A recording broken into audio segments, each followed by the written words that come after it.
نماز تو پڑھتا ہے مگر جماعت کی نہیں پڑھتا. ہاں جماعت چھوڑتا ہے کیونکہ جماعت سے نماز پڑھنا واجب ہے، تو جان بوجھ کر جو واجب کو چھوڑے وہ بھی فاسق مولن ہے. ہاں اگر امام میں کوئی ایسی شرعی خامی ہے جس کی بنیاد پر نماز اس کے پیچھے درست نہیں ہوتی، اس لیے تنہا پڑھتا بعد میں پڑھتا تو مجبوری ہے اس کی.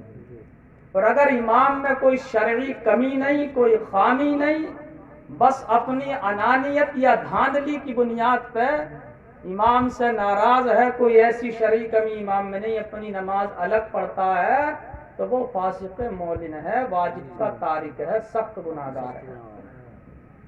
پتا آپ کو جماعت میں کتنا ثواب ہے؟ جماعت کے ساتھ نماز پڑھنے میں 27 نمازوں کا ثواب ملتا ہے، اور اکیلے پڑھیں تو صرف ایک نماز. یوں سمجھو کہ جن بستیوں میں امام سال بھر میں 6 مہینے ہی رہتے ہیں یا 5 مہینے ہی رہتے ہیں، گویا کہ یوں سمجھو کہ وہ بستی آخرت کے اعتبار سے، ثواب کے اعتبار سے بہت بڑے گھاٹے اور خسارے میں ہیں. بھئی جماعت ہی نہیں ہو رہی، بغیر جماعت کے پڑھنا ہے. 6 مہینے جماعت سے پڑھی اور 6 مہینے بغیر جماعت کے پڑھی، تو یوں سمجھیے کہ انہیں سنگل نماز کا ثواب ملا جب بغیر جماعت کے پڑھی، اور جب جماعت سے پڑھیں گے تو 27 نمازوں کا ثواب ملا. اور ائمہ حضرات بھی دھیان دیں، توجہ فرمائیں، جو امام سنت رسول صافہ باندھ کر نماز پڑھائیں گے تو پھر 70 نمازوں کا ثواب ملے گا. اتنا ثواب بڑھ جاتا ہے، 70 نمازوں کا ثواب. اگر ہر وقت نہ صحیح تو امام لوگوں کو چاہیے کہ جب نماز پڑھیں تو اسی وقت جو ہے صافہ اپنے بندھا ہوا تیار رکھے، ممبر پر رکھ لیں اور جا کے اوڑھ لیں، نماز پڑھا دیں، پھر اپنی ٹوپی اوڑھ لیں. میں اسی کا عادی ہوں. ہر وقت باندھے تو اور بھی اچھی بات ہے، ثواب کتنا بڑھ گیا. مقتدیوں کو بھی چاہیے کہ وہ امام صاحب سے معذرت کے ساتھ کہیں کہ امام صاحب صافے کے ساتھ نماز پڑھائیں، کیونکہ اس میں مقتدیوں کا ثواب بھی تو بڑھے گا. کہاں سنگل ثواب، جماعت کے ساتھ 27 کا ثواب، اور صافہ باندھ کر سنت رسول کے ساتھ اگر امام صاحب نے نماز پڑھا دی تو 70 نمازوں کا ثواب، 70 گنا ثواب پھر اس کا بڑھ گیا. تو فاسق مولن سے ابتدا بالسلام ناجائز و گناہ ہے. اب ہمارے تمہارے گھروں میں، بستیوں میں زیادہ تر لوگ فاسق مولن ہی ہیں، 5% لوگ نماز پڑھتے ہیں. داڑھی بھی مشکل سے 5% لوگوں کی ہوگی، سب بغیر داڑھی والے ہیں. مسجد کے سامنے بگی باغ کھیلتے رہتے ہیں، اذان ہوتی رہتی ہے، جماعت ہوتی رہتی ہے، بیٹھک لگی رہتی ہے، شور مچاتے رہتے ہیں. تو وہ سب کیا ہے؟ فاسق مولن ہی ہے. اب اگر امام صاحب بیچارے انہیں سلام نہ کریں تو امام صاحب کی امامت ختم ہے کہ امام صاحب کو سلام ہی نہیں کرتے. یہ یاد رکھو کہ بے داڑھی والا داڑھی والے کو سلام کرے تو بیچارہ داڑھی والا گناہ سے بچ سکتا ہے. مقتدی حضرات جو نماز نہیں پڑھتے، داڑھی نہیں رکھتے، سنت کے مطابق، شریعت کے مطابق کام نہیں پڑھتے کرتے، گناہوں میں پڑے ہوئے ہیں، کھلم کھلا گالیاں بک رہے ہیں، گناہ کر رہے ہیں، ان کے اوپر ضروری ہے کہ وہ داڑھی والوں کو، باشرہ لوگوں کو، اماموں کو، حافظوں قاریوں کو پہلے ہی سلام کریں. وہ اگر ان سے سلام کرانا چاہتے ہو تو داڑھی رکھاؤ اور نماز پڑھو. تو پھر داڑھی رکھاؤ اور نماز پڑھاؤ تو تمہیں امام لوگ سلام کریں گے، حاجی لوگ سلام کریں گے، نمازی لوگ سلام کریں گے، پھر تو سب ایک جیسی ہو جائیں گے، ایک دوسرے کو سلام کریں. سمجھ رہے ہیں نا؟ یہ مسئلہ میں نے بتا دیا. امام لوگ اس میں احتیاط رکھیں اور جمعے میں مسجد میں مسئلہ بتا دیں کہ بھیا یا تو داڑھی رکھو، نہ تو میں تمہیں سلام نہ کروں گا، تم مجھے سلام کرو. ہاں اگر کوئی فاسق مولن اگر سلام کرے تو اس کے سلام کا جواب دینا واجب ہے. اس کے سلام کا جواب دینا کیا ہے؟ پھر واجب ہے. اس لیے بے داڑھی والے داڑھی والوں کو سلام کریں، بے نمازی نمازیوں کو سلام کریں. جو دین کے احکام پر پابند نہیں ہے وہ ایسے لوگوں کو سلام کریں جو دین کے مسائل پہ عمل کر رہے ہیں، پابندی کر رہے ہیں. تو امام لوگ تو عام طور سے غیر فاسق مولن ہوتے ہیں، ان کی باشرہ داڑھی بھی ہوتی ہے اور وہ نماز بھی پڑھاتے ہیں، مسائل کے جانکار بھی ہوتے ہیں. تو اماموں کو تو آپ کو سلام کرنا ہی پڑے گا. سلام کرنے والوں کو ثواب بھی زیادہ ملتا ہے. سلام کرنا نبی کی سنت ہے، مگر فاسق مولن کو سلام کرنا ناجائز و گناہ ہے۔ فتووں کی کتابوں میں یہی لکھا ہوا ہے، بہار شریعت میں بھی لکھا ہوا کہ فاسق مولن سے ابتدا بالسلام ناجائز ہے، یعنی پہلے اسے سلام کرنا، کیونکہ سلام کرنے میں تعظیم ہے، عزت افزائی ہے، اور فاسق مولن قابل اہانت ہے، قابل اہانت ہے، وہ لائق تعظیم نہیں ہے۔ اور حدیث شریف میں ہے کہ جو ایسے لوگوں کی تعظیم کرے جو تعظیم کے لائق نہیں، گویا کہ انہوں نے مذہب اسلام کی بنیادوں کو ڈھایا۔ لہذا آپ باشرہ لوگوں کو سلام کریں۔ سلام بھی سنت ہے، مصافحہ بھی سنت ہے، اور معانقہ بھی سنت ہے، گلے ملنا۔ لیکن آج کل مصافحے میں بڑا ڈیزائن بڑھتا چلا جا رہا ہے، ایسے کر کے ایک ہاتھ کا مصافحہ چل جائے، ایک ہاتھ کا کوئی مصافحہ نہیں ہے۔ مصافحہ ہو تو پورا ہو یا ہو ہی نہیں، خالی سلام سے کام چلا، خالی سلام ہی کر لو دور سے۔ اور اگر مصافحہ کرنا ہے تو سنت والا مصافحہ کرو جو پورا مصافحہ ہے دونوں ہاتھوں سے، اب چاہے وہ سادہ والا ہو جائے یا قینچی والا ہو جائے، سمجھ رہے ہیں نا، قینچی والا مصافحہ کر لو۔ اصل مقصد کیا ہے؟ محبت کو بڑھانا۔ ایک ہاتھ سے مصافحہ کرنا، ایک ہاتھ ملانا، یہ یہود و نصارہ کا طریقہ ہے۔ مصافحہ ہوتا ہی دونوں ہاتھوں سے ہے، ایک ہاتھ سے مصافحہ نہیں ہوتا، ایک ہاتھ سے کشتی لڑنے کے لیے خم ٹھوکا جاتا ہے، کشتی کی دعوت دی جاتی ہے ایک ہاتھ ملا کے، مصافحہ نہیں ہوتا ایک ہاتھ سے۔ بہت خوب، بہت خوب۔ تو آپ اس سے کشتی لڑنا چاہتے ہیں، جنگ چھیڑنا چاہتے ہیں، یا مصافحہ کرنا چاہتے ہیں جو ایک ہاتھ ملاتے ہیں؟ ایک ہاتھ ملانا سنت کے خلاف ہے، بجائے ثواب کے گناہ ملے گا۔ آپ نے سنت رسول پہ عمل نہیں کیا، بلکہ یہود و نصارہ کے طریقوں پہ، عیسائیوں اور انگریزوں کے طریقے پہ عمل کیا۔ دونوں ہاتھ ملا کرو، اپنے سنی صحیح العقیدہ مسلمان بھائی سے دونوں ہاتھوں سے مصافحہ کرو۔ اور کوئی ایسا ویسا مل جائے اور کوئی مجبوری ہو، ضروری ہو، ضرورت ہو تو ایک ہی بڑھا دو، جیسا وہ ایسے ہی اس کا مصافحہ۔ اگر بے دین ہے تو اس سے ایک ہی ملایا کرو، اس سے دونوں مت ملائیے۔ کبھی کبھی غیر مسلموں سے ہی ہاتھ ملانا پڑتا ہے، یہ بدعقیدہ لوگ ہوتے ہیں، کوئی مجبوری ایسی ہوتی ہے تو وہاں خالی ایک ہاتھ سے کام چلاؤ اگر مجبوری ہے تو، ورنہ دور رہو۔ اگر تمہارا کوئی ایسا کام پھنسا ہوا ہے کہ اگر ہاتھ نہ بڑھایا آگے تو کام کو آپ کیا اٹکا دے گا یا ہلگا دے گا، تو مجبوری ہے، خالی رسمن ایک ہاتھ آگے کو کر کے بڑھا لو، ایک ہاتھ آگے کو بڑھا لو۔ لیکن سنی صحیح العقیدہ اپنے مسلمان بھائی سے دونوں ہاتھوں سے ہی مصافحہ کرو، ایک ہاتھ سے کوئی مصافحہ نہیں، یا تو خالی سلام کر لو، یا اگر مصافحہ کرنا تو دونوں ہاتھوں سے۔ جو سائڈ سے لگا لیتے ہیں نا ایسے کر کے، اس سے بھی کام نہیں چلے، یہاں کو جو رکھنا ہے ایسے کر کے، ہاں ایک ہی ہاتھ ملا، دونوں کام ملے، دونوں ملایا کرو۔ یہ دو باتیں آپ کو معلوم ہو گئی۔ سلام آپ کو کرنا پڑے گا امام صاحب، یا نمازی لوگوں کو، داڑھی والوں کو، وہ لوگ سلام کریں جو بے شرع ہیں، اور مصافحہ ملائیں تو صحیح طریقے سے ملائیں، صحیح طریقے سے۔ سلام بھی آپ صحیح طریقے سے یاد کرنا، آپ کو سلام بھی یاد نہیں ہوگا صحیح سے۔ ہاں السلام علیکم، اس کا جو شروع کا حمزہ وہ کامیاب، السلام علیکم۔ 90% لوگوں کو سلام کرنا نہیں آتا، نہ ان کے سلام یاد ہو۔ السلام علیکم یہ ہوا سلام۔ السلام علیکم کا مطلب یہ ہو گیا کہ تجھے مری لے جائے، تجھ پہ مری پڑ جائے، تجھے موت آ جائے۔ ساما مانے موت ہے، لکم تمہارے لیے، تمہارے لیے موت ہو، عورتوں کی زبان میں تجھ پہ مری پڑے۔ السلام علیکم نہیں ہے، سلام نہیں ہے، یہ تو بد دعا ہو گئی۔ السلام علیکم تم پہ سلامتی ہو، اور آگے ورحمت اللہ، اللہ کی رحمتیں ہوں، وبرکاتہ ہو، اور اس کی برکتیں۔ سلام صحیح والا شروع کا حمزہ مت بھول جانا، حمزہ یاد رکھنا شروع میں، السلام علیکم۔ اب ہوگا تمہارا سلام سے۔ السلام علیکم، السلام علیکم یہ کوئی سلام نہیں، اس سے تو سلام نہ کرنا بہتر ہے۔ السلام علیکم اس طریقے سے سلام کیا کرو۔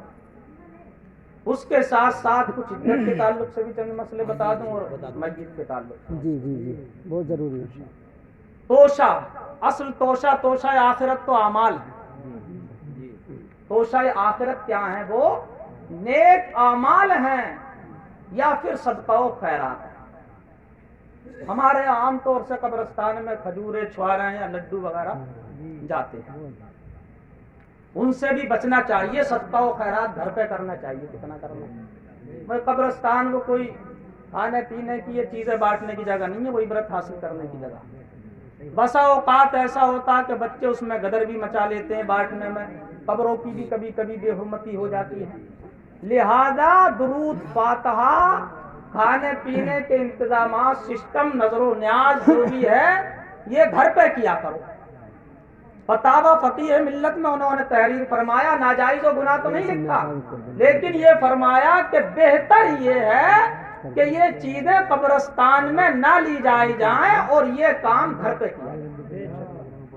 گھر پہ ہی فاتحہ کر کے کھجورے وغیرہ چھوارے بٹوا دیں، یا پھر دفن کے بعد جو مہمان لوگ آئیں گے کھانے پینے وغیرہ پہ فاتحہ ہوگی، اسی پہ بھی اس کے ساتھ میں فاتحہ کرنا، یا پھر دفن کے بعد جو بھی نماز آ رہی ہے اس نماز میں وہ مسجد میں پہنچا دیں، وہاں فاتحہ پڑھ دیں گے امام صاحب، نمازی لوگوں میں تقسیم ہو جائے گی۔ اور اس سے بھی بہتر یہ ہے کہ اگر مدرسے میں، بستی میں اگر کوئی مدرسہ ہے، طالب علم پڑھتے ہیں، تو وہ چیز مدرسے میں بھجوا دی جائے، فاتحہ پڑھ دی جائے گی، بچوں میں تقسیم ہو جائے گی۔ بچوں میں کیا ہو جائے گی؟ تقسیم ہو جائے گی۔ کبھی کبھی یہ بات زیبا بھی نہیں دیتی، مناسب دکھائی نہیں دیتا کہ جوان مسجد ہے، صدمے کا، غم کا عالم ہے، سب غم زدہ ہیں، پریشان حال ہیں، اور وہاں جو ہیں وہ چھوارے بٹ رہے ہیں۔ دیوبندی لوگ ہوتے ہیں تو ہنسی مذاق کے طور پر ایسے بھی کہہ دیتے ہیں کوئی نکاح ہو رہا ہے کیا، کہہ دیتے ہیں، مذاق بناتے ہیں۔ تو ہمیں کیا ضرورت ہے؟ کوئی وہاں لے جانے میں ثواب زیادہ تھوڑی ملے گا، وہ ثواب تو ہمیں گھر پہ بھی مل جائے گا۔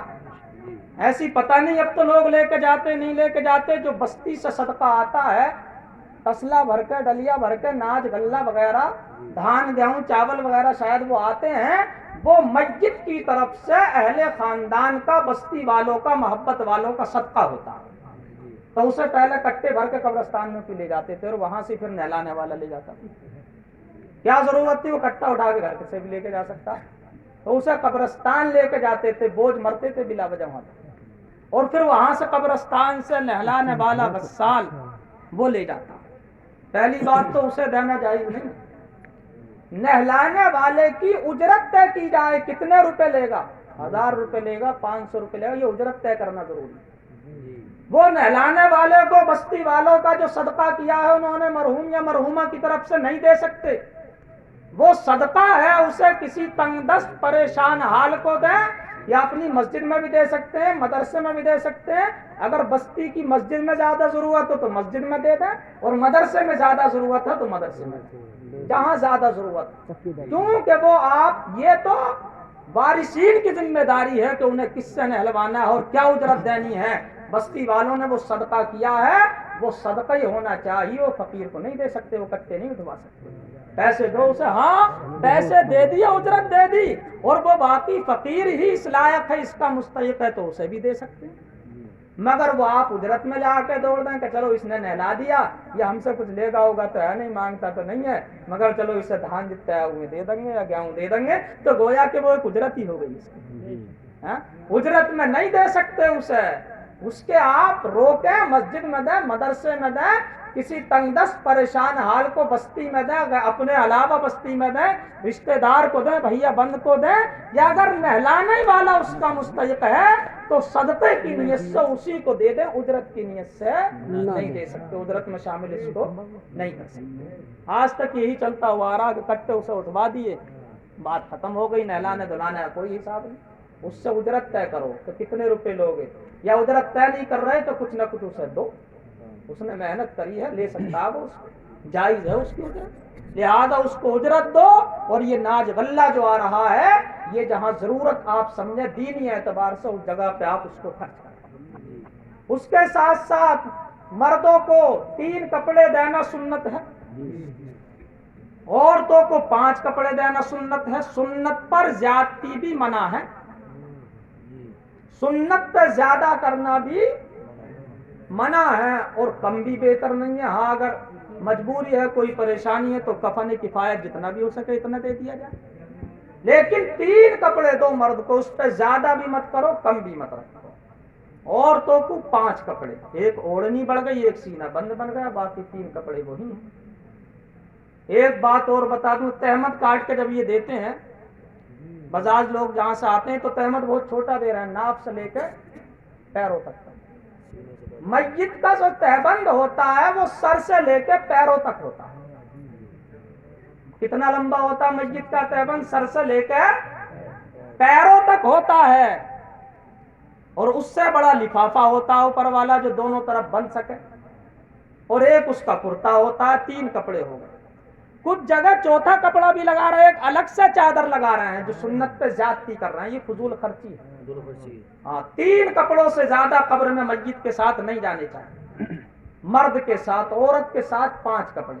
زیادتی مت کرو سنت پہ، جو حدیث میں بیان ہوا، جو کتابوں میں لکھا، اسی کے مطابق چلو، اپنی طرف سے اس میں دھاندلی مت لگا۔ 3 کپڑے مرد کو دو اور 5 کپڑے عورتوں کو۔ کبھی کبھی وہ چادر جو اوپر ڈھک کے لے جاتے ہیں اسے نکال لیتے ہیں، پھر اس کے بعد اسے تختوں پہ بچھا دیتے ہیں۔ ہوتا ہے بھائی جب کوئی ضرورت نہیں، تختے بالکل سیٹ آ رہے ہیں، مٹی بھی نہیں گر رہی ہے اندر کو، تو یہ فضول خرچی اور گناہ ہے۔ اس چادر کو بچا کے لاؤ، اس کو کام میں لاؤ اپنے، اس کپڑے کو کچھ لگ تھوڑی گیا، اول تو اسے لگانے کی ضرورت نہیں۔ اوپر سے جب وہ چادر پڑ کے جاتی ہے تو کیا ضرورت ہے، بتیرا پردہ ہو گیا 3 کپڑوں میں تو پہلے سے۔ یا میت کو 5 کفن دیے گئے ہیں اسے، اور اوپر سے ویسی چادر بھی لکھوئی والی کچھ نہ کچھ ڈھکا رہتا ہے، اوپر سے اب تو پورا وہ ڈھکنے کا باقاعدہ بنا ہوا آ رہا ہے، تو وہ چادر آپ کیوں لگا رہے ہیں؟ اس پہ نہیں ہے ضرورت اس کی۔ اور اگر لگا بھی دی آپ نے تو اس کو لے آؤ، اپنے ساتھ لے کے آؤ، قبر کے اوپر نہیں بچھا سکتے۔ ہاں، اگر کہیں کو مٹی جانے کا خطرہ ہے تو گھاس لگاؤ، اس میں گھاس کا استعمال کرو۔ یہ فضول خرچی ہے، منع ہے، اس سے بچنا چاہیے، نہیں لگانا چاہیے۔ اب جب تختے دیتے ہیں تو بہت ساری جگہ دفنوں میں ہم نے دیکھا ایسے اس پہ تختے دینا شروع کرتے ہیں کچھ لوگ، تو جیسے کہ اس کے مکان کا جھولا ہو رہا ہے، اوپر چڑھ جائیں قبر کے اوپر، اوپر بیٹھ کے تختے لگانا ناجائز و گناہ۔ قبر کے اوپر نہیں چڑھ سکتا، وہ تو بہت تازہ قبر ہے، ابھی میت نیچے ہے، دکھائی دے رہا اس کا کفن، پورے تختے بھی نہیں لگے، اور یہ تختے لگانے والا پیچھے سے چڑھ کے بیچ قبر پہ بیٹھ کے تختے سیٹ کرتا ہوا جا رہا ہے۔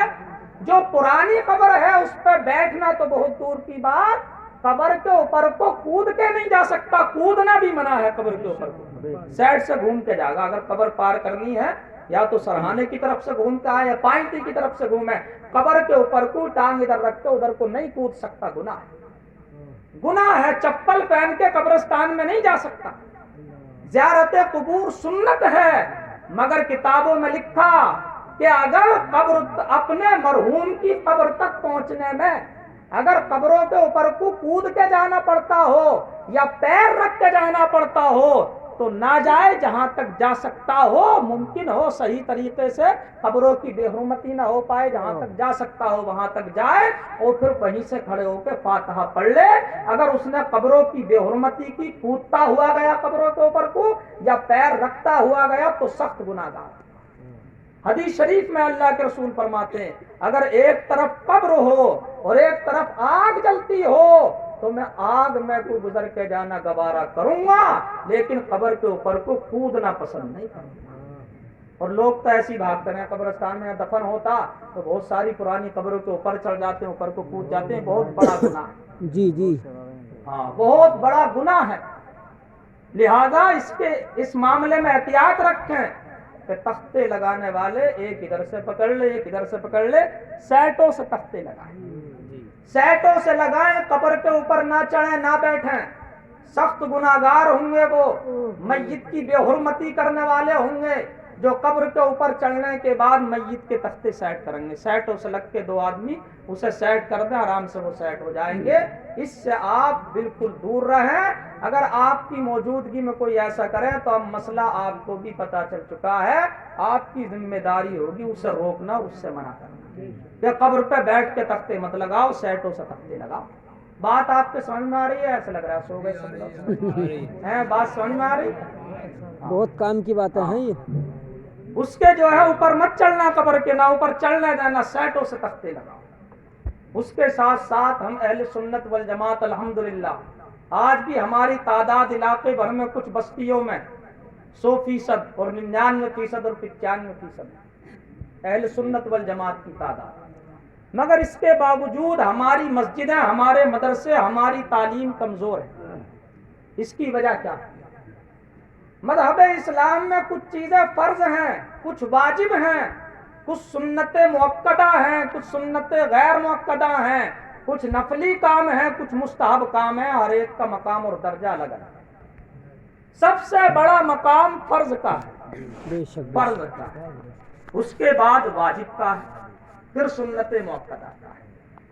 یعنی بتانے کا مقصد یہ ہے کہ ایک بار کو چاہے نفلی کام، مستحب کام ہو یا نہ ہو، مگر جو فرض کام ہے اور واجب کام ہے وہ نہ چھوٹے، وہ نہ چھوٹا، کیونکہ اگر وہ چھوٹ گیا تو آپ سخت گناہگار ہو جائیں۔ کئی سال ہو جاتے ہیں ہماری بستی کی مسجدوں پہ لنٹر نہیں پڑ پاتے، پائیاں جم جاتی ہیں دیواروں پر، لنٹر پڑ جا تو وضو خانہ اور فرش نہیں ہو پاتے۔ مدرسوں کا بھی وہی حال ہے۔ آخر کار وجہ کیا ہے؟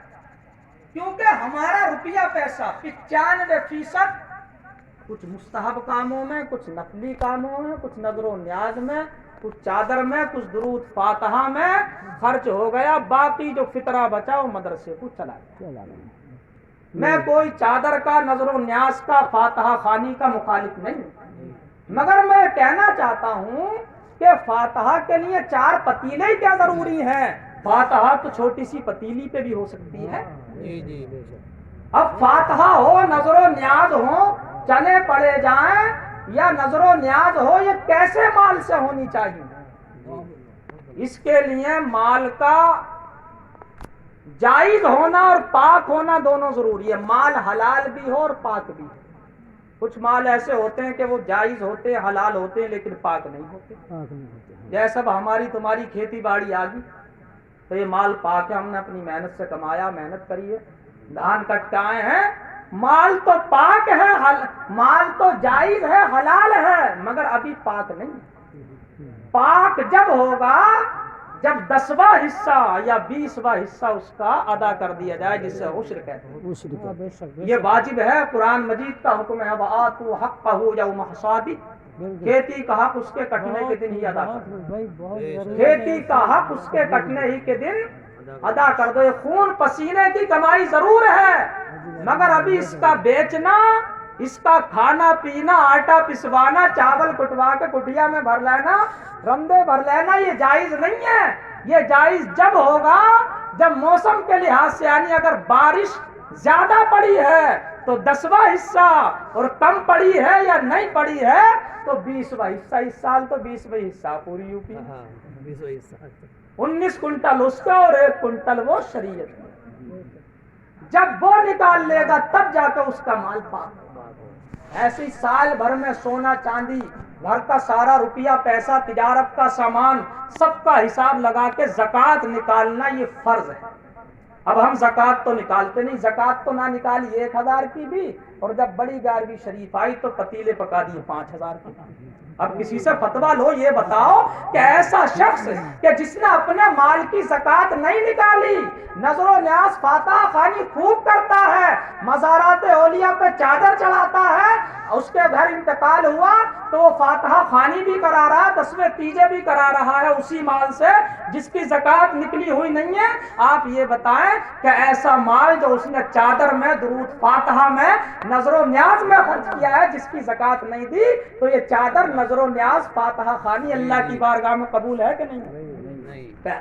پہلے تو فرض ہے، یہ تو مستحب کام ہے، پہلے فرض ہے، یہ مستحب کام ہے۔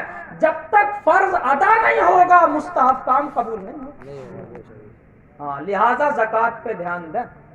آپ کو ہر بستی میں نمازی مل جائیں گے، تہجد گزار، چاشت و اشراق پڑھنے والے مل جائیں گے، بہت ساری حجنیں مل جائیں گی، جمعرات اور پیر کے روزے رکھنے والے بھی مل جائیں گے، لیکن اپنے مال کی پوری زکوٰۃ نکالتا ہو، اپنی کھیتی باڑی کا پورا عشرہ ادا کرتا ہو، اس سے تحصیلیں کی تحصیلیں خالی ہیں۔ پوری تحصیلوں میں ایسا آدمی ملنا مشکل ہے جو آلو گنا لائی لیتا میمتا ہر چیز کا عشرہ نکالتا ہو اور جو ہے زکوٰۃ بھی اپنے مال کی پوری ادا کرتا ہو. زیادہ سے زیادہ دیا گیہوں کا دے دیا, دھانوں کا دے دیا, اور گنے کا کہاں جاگا مولانا منفیس صاحب؟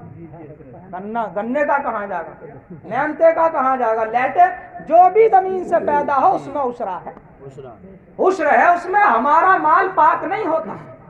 یہ نظر و نیاز فاتحہ خوانی 10ویں تیجے میں جو خرچ ہو رہے ہیں یہ اسی وقت قبولیت کی امید ہے جب کہ یہ پاک مال سے ہو, حلال مال سے ہو. اگر وہ مال زکوٰۃ نکلا ہوا نہیں ہے تو پہلے تو اس کی زکوٰۃ نکلے, بعد میں یہ صدقہ و خیرات ہو میت مرحومہ کی طرف سے, مرحوم کی طرف سے, تب کہیں جا کے قبولیت کی امید ہے. تو ہمارا روپیہ پیسہ کچھ تعزیہ داری میں, کچھ نظر و نیاز میں, اسی میں زیادہ تر خرچ رہا, اور باقی جو بچا کچا فطرہ ہوا وہ مدرسوں میں چلا. جو دوسرے عقیدے کے لوگ ہیں ان کا روپیہ پیسہ صرف 3 ہی جگہ خرچ ہوتا, یا تو مسجد کی تعمیر پہ, مدرسے کی تعمیر پہ, بچوں کی تعلیم پہ. یہی وجہ ہے کہ 6 مہینے میں لنٹر ڈل کے تیار ہو جاتا, ہمارا 10 سال میں بھی نہ پڑھ پاتا. کیا کریں, استادوں کی تنخواہ دیں یا لنٹر کو ڈالیں؟ ہماری جو عوام ہے وہ اس کو نہیں سمجھتی, مستحب کاموں میں خرچ کرنے میں دلیر ہے, اور جب ان سے فرض کی بات کی جائے کہ بھئی زکوٰۃ نکالو, عشرہ ادا کرو, یہ ضروری ہے, تو اس میں بہت پیچھے. ہماری درود فاتحہ میں مرنے سے لے کے 40ویں تک جب معمولی فاتحہ کرتے ہیں تو 50,000 کا خرچ آتا, ورنہ 70,000 1 لاکھ. ایک فاتحہ 10ویں کی جب تمام کھانے کا انتظام و اہتمام ہوتا تو وہ 30-35,000 کی کھانا بیٹھتا. جو لاکھ روپیہ انتقال سے لے کے 40ویں تک خرچ ہوتا, اس میں شاید 10-5 ہزار ہی روپے ایسے خرچ ہوتے ہوں جس کا ثواب خرچ کرنے والے کو اور میت مرحوم کو ملتا ہو. باقی سب ایسے ہی ہے, میرے گھر انتقال ہوا تم نے کھا لیا, تمہارے گھر ہوا میں نے کھا لیا, بات برابر سرابر ہو گئی. ہم اور آپ کوئی میتوں کے کھانے کے مستحق تھوڑی ہیں, ہم اور آپ تو سب مالک نصاب ہیں, اہل مال ہیں. اعلیٰ حضرت نے تو خود ضابطہ بیان فرمایا, تو عام المیت یمیت القلب, کہ میت کا کھانا دل کو مردہ کرتا ہے. مالدار لوگوں کو اس میں بچنا چاہیے. ہاں اگر کھلانا ہے تو غریبوں کو کھلاؤ, یتیموں کو کھلاؤ, تنگ دستوں کو کھلاؤ, پریشان حالوں کو کھلاؤ. جو اس کے مستحق ہیں انہیں دعوت کر کے بلا کے کھلاؤ, اور جو اس کے مستحق نہیں ہیں ان کی دعوت ہرگز جائز نہیں ہے. سمجھ رہے نا؟ اب زیادہ تر روپیہ پیسہ ہمارا اسی میں خرچ ہوتا. جب بیچارے کے 10ویں تیجوں میں زور بھر جاتے ہیں اس کے, پھر اس سے مسجد کے لیے اگر کچھ کہے, مدرسے کے لیے کچھ کہے تو وہ کیا کرے؟ جب لاکھوں روپیہ اس کا 10ویں تیجے میں بستی والوں نے اٹھوا دیا اور خرچ ہو گیا, ہو ہی رہا ہے, اور ہیں سب پریشان, میں بھی پریشان, آپ بھی پریشان, مگر وہ برادری کا رسم و رواج چل رہا ہے کہ اسے بند کون کرے, ختم کون کرے.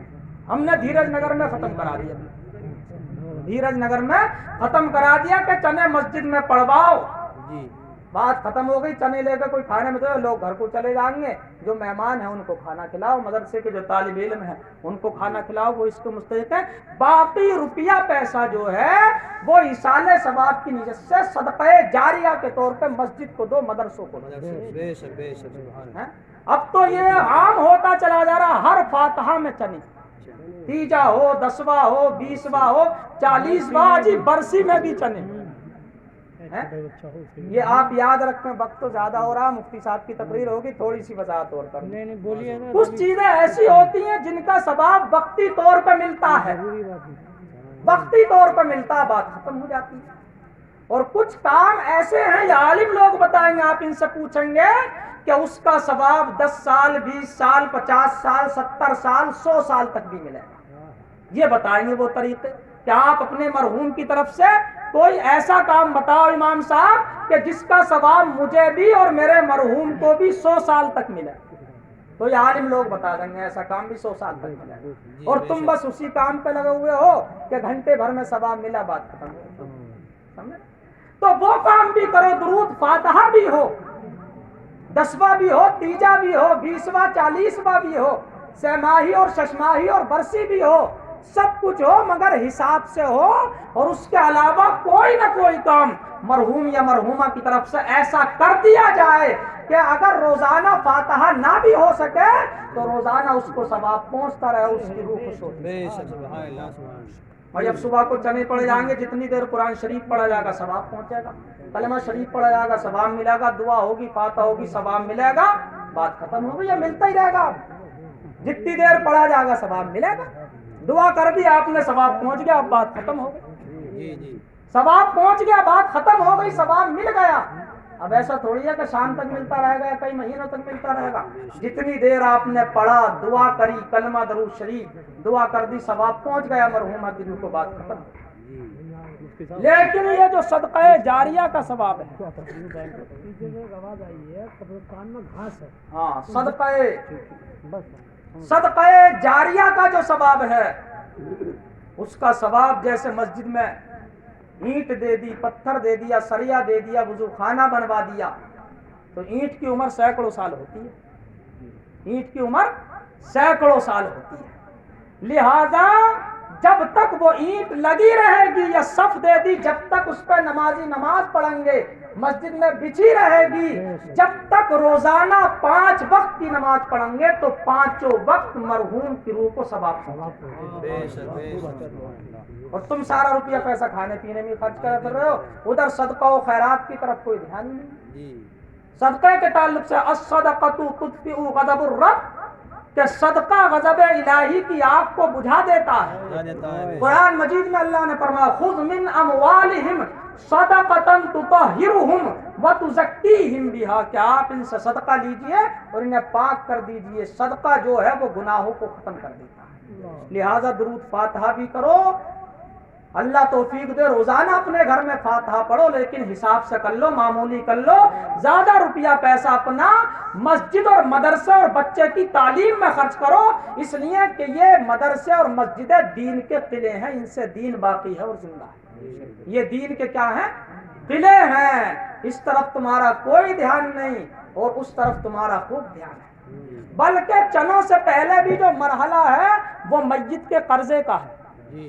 میت کے اوپر اگر قرضہ ہے تو جب تک وہ قرضہ ادا نہیں ہوتا، چاہے بینک کا ہو، سوسائٹی کا ہو یا رشتہ دار کا ہو، بھیا بند کا ہو، جو قرضہ میت کے اوپر ہے جب تک وہ قرضہ ادا نہیں ہوتا اس کی روح گرفت میں رہتی ہے، گرفت میں رہتی ہے، قرضے کی گرفت میں رہتی ہے۔ لہذا اس سے بھی اہم، چاہے فاتحہ ہلکی کر لو، چھوٹی کر لو، مگر مرحوم کے اوپر جو قرضہ ہے اسے ضرور ادا کرو، وہ ضروری ہے۔ وہ کیا ہے؟ ضروری ہے۔ جب تک میت کی روح گرفت میں رہتی ہے، جب تک اس کے اوپر کا قرضہ ادا نہیں ہوتا، زیادہ تر میتیں ایسی ہوتی ہیں کہ ان کے اوپر قرضہ ہو جاتا، اسپتالوں سے آتے ہیں، کئی لاکھ روپے میں واپس آتے ہیں، اس کے بعد بھی پھر ہمارے یہاں کھانے چلتے ہیں۔ پہلی بات تو یہ کہ وہ کھانے کا وقت ہی نہیں ہے، 6:30 بجے تک 7 بجے تک چنے ہو رہے ہیں، یہ بتاؤ کون کھانا کھا رہا ہے 7:30 بجے؟ وہ چائے کا وقت ہے، حقیقت میں تو ناشتے کا وقت ہے، چاہے اسے اپنے گھر اس وقت چائے بھی نہ ملے، اور جب وہ فاتحہ میں آ گیا تو اسے کھانا چاہیے۔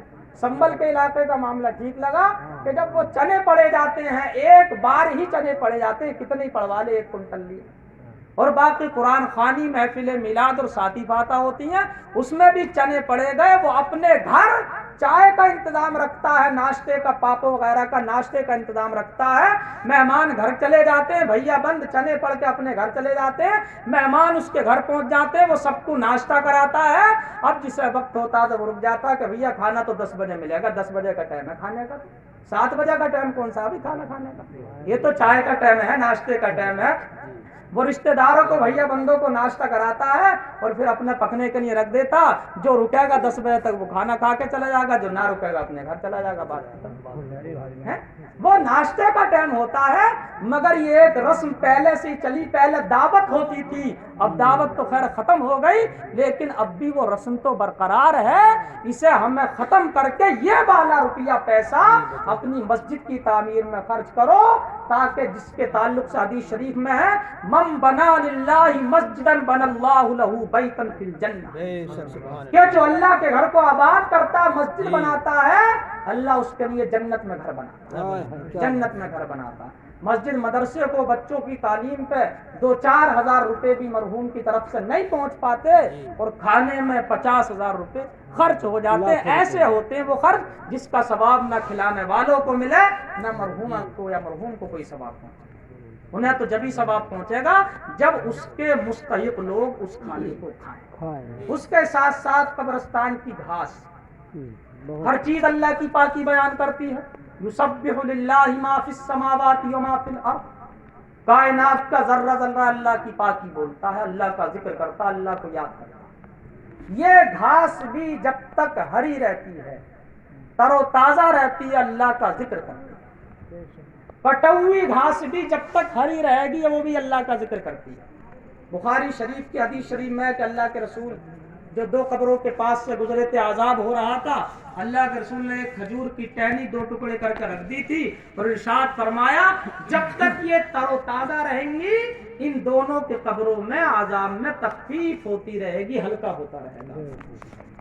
تو کھڑی ہوئی گھاس کیا، کٹی ہوئی گھاس بھی جب تک وہ سوکھی نہیں ہے، جب تک وہ اللہ کا ذکر کرتی ہے اس کا ثواب میت کو پہنچتا ہے. بیری رکھنے کی بھی یہی حکمت ہے کہ بیری کے جو پتے ہیں وہ دیر سے خشک پڑتے ہیں، دیر سے سوکھتے ہیں. وہ دھوپ پڑ کر نرم پڑ جاتے ہیں، کڑک جو ہوتے ہیں وہ دیر سے ہوتے ہیں، اور اگر وہ مٹی میں دب جائیں تو بہت دنوں تک اندر ہرے رہتے ہیں وہ.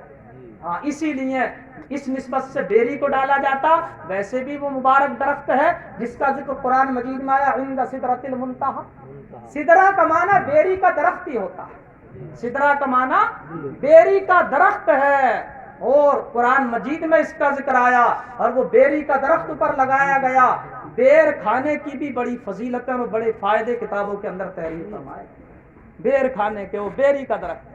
تو یہ گھاس جو قبرستان کی ہوتی ہے، قبر کے اوپر سے گھاس نہیں کاٹنا چاہیے. اب جو خالی جگہ ہے چلنے پھرنے میں اس کو صاف کرنا جیسے دفن کے موقع پہ کر لیتے ہیں. اور جب پتجھڑ کا موسم آئے، خشک ہونے کا موسم آئے، ایک موسم پہ جا کے پورے قبرستان میں سوکھا پڑ جاتا ہے، گھاس سب خشک ہو جاتی ہے، پھر اسے دیندار لوگوں سے گھٹنا پہن کے نہیں بلکہ پاجامہ پہن کے اور تہبند باندھ کے وہ اسے پورا صاف کر. لوگوں کو دیکھا کہ گھٹنا پہن کے گھاس کاٹتے ہیں قبرستان کی، سمجھ رہے ہیں نا. اپنا تہبند باندھ کے یا پاجامہ پہن کے جو ہے دیندار لوگ جو نمازی ہوں اور گھاس کی صفائی کرتے ہوئے قبروں کی احتیاط رکھ سکیں، ان کی بے حرمتی نہ کریں، ایسے لوگوں کو وہ پیسے دے کے صفائی کر دیا جائے. اگر وہ فی سبیل اللہ اس خدمت کو انجام دے دیں تو بہت بڑے ثواب کی بات ہے، بہت بڑے ثواب کی بات ہے یہ. لیکن جب ہری بھری گھاس ہے جیسے یہ موسم ہے تو قبروں کے اوپر کی گھاس نہ کاٹی جائے، کیونکہ اس سے قبر والوں کو قبر والوں کو فائدہ پہنچتا ہے. ہاں جب سب گھاس قبرستان کی خشک ہو جائے تو پھر اسی حساب سے جو ہے پورے قبرستان کی صفائی کرا دی جائے. سوکھی گھاس پھر اللہ کا ذکر نہیں کرتی، اب وہ میت کا حق نہ رہا، نہ اس سے کچھ فائدہ ہو رہا. اب قبرستان کی صفائی کرا دی جائے، لیکن جب تک وہ تر و تازہ ہے، اللہ کا ذکر کر رہی ہے اور اس کا فائدہ میت کو پہنچ رہا ہے. لہذا آپ جب قبرستان جایا کریں تو سلام کیا کریں، السلام علیکم یا اہل القبور.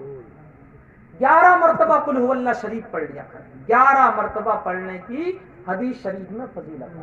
من قرأ الاخلاص 11 مرہ ثم وهب اجرها اموات اعطی من الاجر بعدد الاموات.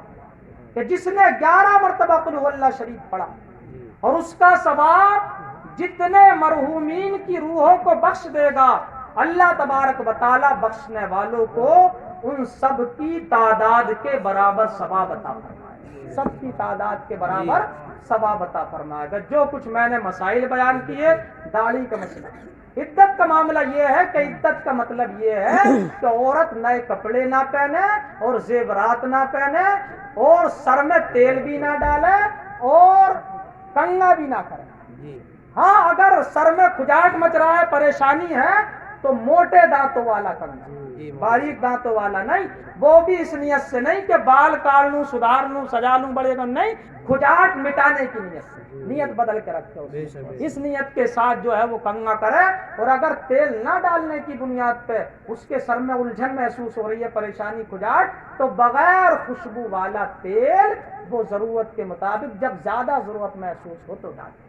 باقی رہا یہ گھر کا معاملہ، یہ پورا گھر ایک ہی گھر ہے، یہ ضروری نہیں ہے، چلہ نہیں ہے کہ ایک کونے میں پال ٹانگ کے، پردے ٹانگ کے اسے قید کر دیا، وہ پورے گھر میں کوئی بھی کام کر سکتی ہیں۔ عدت سے کام نہیں رکتا تو بہت سارے لوگ کہتے ہیں نا کہ وہ بوڑھی ہیں، وہ کیسے عدت کریں گی؟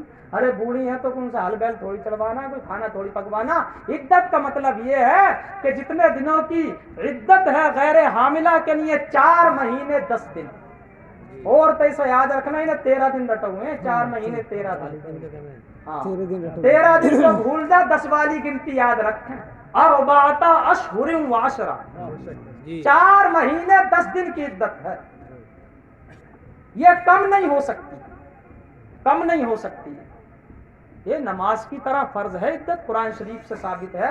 بتاؤ 4 رکعت نماز، 3 رکعت نماز ہو جائے گی؟ 40 دن کی کوئی عدت نہیں ہے، 40 دن کی کوئی عدت ہی نہیں ہے کسی بھی دن کی۔ 40 دن میں تو عورت کے مہینوں والی عدت بھی پوری نہیں بیٹھے گی، 40 دن کے تو عدت کا نام ہی نہیں ہے، کوئی بھی عدت نہیں ہے۔ وہ عورت جو امید سے نہیں ہے اس کی عدت 4 مہینے 10 دن کی ہے، اگر اس کے شوہر کا انتقال ہو جائے۔ عدت سے کوئی کام نہیں رکتا، وہ کھانا بھی پکائے، اپنے بچوں کو نہلائے دھلائے، گھر کے اندر جانوروں کا سارا کام کر سکتی ہے اپنا پھاٹک بند کر۔ عدت میں پردہ بھی نہیں پڑتا، جتنا پردہ غیر عدت والی عورت پر فرض ہے اتنا ہی پردہ جو عدت والی کے فرض ہے۔ یہ بہت ضروری تھا مسئلہ۔ بغیر ضرورت شرعی کے بغیر عدت والی عورت بھی اپنے گھر سے باہر نہیں جا سکتی، تو بغیر ضرورت شرعی کے عدت والی بھی نہیں جا سکتی، سمجھا؟ بس فرق اتنا ہے کہ وہ سنگار کرتی ہے، نئے کپڑے پہن لیتی ہے، بال کاٹ لیتی ہے، عدت والی پہ اس کی بھی پابندی ہے۔ باقی اپنے گھر میں رہ کر اپنے آنگن میں دوارے میں بیٹھ سکتی ہیں، سو سکتی ہیں، چھت پہ جانا منع ہے، چھت پہ جانا کیا ہے؟